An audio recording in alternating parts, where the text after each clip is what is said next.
सारे विश्राम के लिए, सोने के लिए चले जाते हैं। और विश्वामित्र जी अंतर हृदय में अब विचार करते हैं कि राक्षसों, अब तुम्हारे मरण का समय आ गया है, तैयार हो जाओ। तब प्रातः काल मुनि सन रघुराई, और निर्भय यज्ञ करहु तुम जाई। जब प्रातः काल हुआ,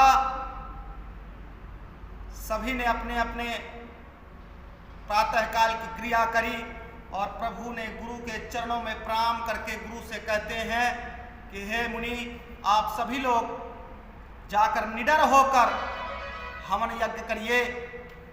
यह सुनकर सब मुनि हवन करने लगे, और श्री राम लक्ष्मण जी धनुष बाण अपना उठा करके और अपना हवन कुंड के चारों तरफ पहरा देने लगे।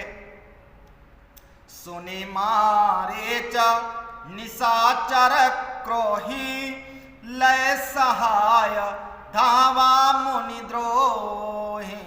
बिनु फर बाण राम तहि मारा, सत जो जनेगा सागर पारा। जब हवन होने लगा,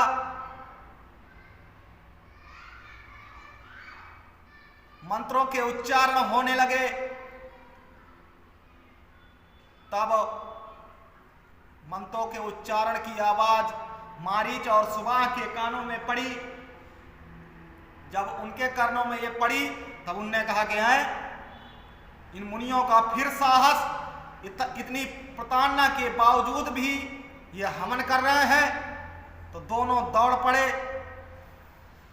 जब दौड़ पड़े तो श्री रामचंद्र जी ने बिना फल वाला बाण उसको मारा, जिससे वह 100 योजन जाकर दूर गिरा, जाकर दक्षिण में। पावक सर सुबाहु पुनि मारा, अनुज निशाचर कटुक संघारा।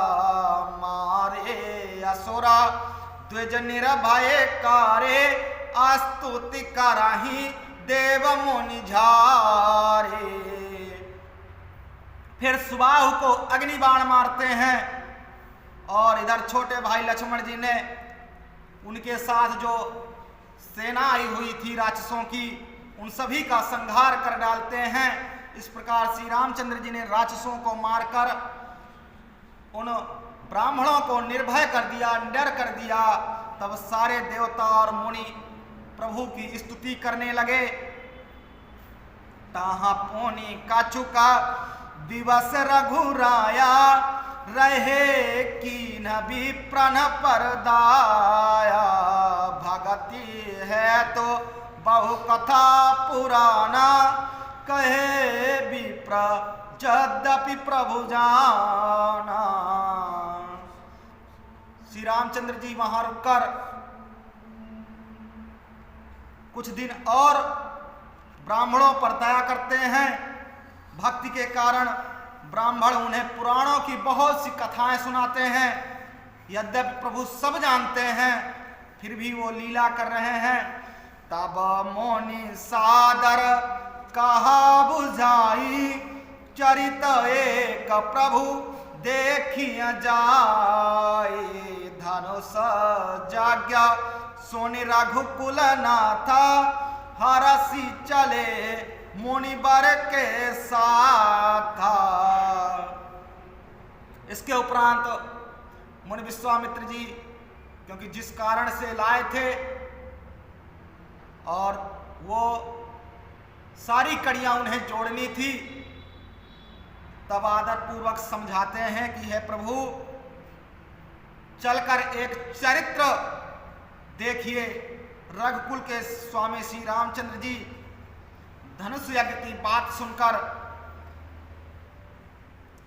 मुनिश्रेष्ठ विश्वामित्र जी के साथ बड़े प्रसन्न मुद्रा में चल देते हैं। आश्रम एका धीक मग माही, खग मृग जीवा जंतु तहनाही। पूछा मुनि शिला प्रभु देखी सकल कथा मुनि कहा विषेखी। मार्ग में एक आश्रम दिखाई पड़ा, वहां पशु पक्षी कोई भी जीव जंतु नहीं था। पत्थर की एक शिला देखकर प्रभु ने पूछा, तब मुनि ने विस्तार पूर्वक वह सब कथा कही।